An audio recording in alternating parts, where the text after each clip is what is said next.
लोगोफोर नोंथांमोनहाथ' बे भिडिअ क्लिपखौ नायनानै हमनो हाखाबाय जानांगौ।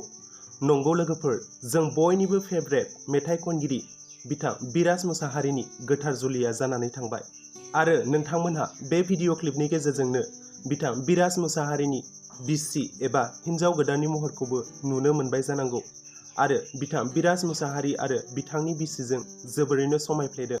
नाथाय दासिमाव आङो बिथांनि बिसिनि मुंखौ मिथिनाय जायाखै। बिथां बिराज मुसाहारिनि बे गोथार जुलियाव आंनि गोसो गोरबोनिफ्राय हाजासे गाहाम हामलायनायखौ बावहरनाय जाबाय।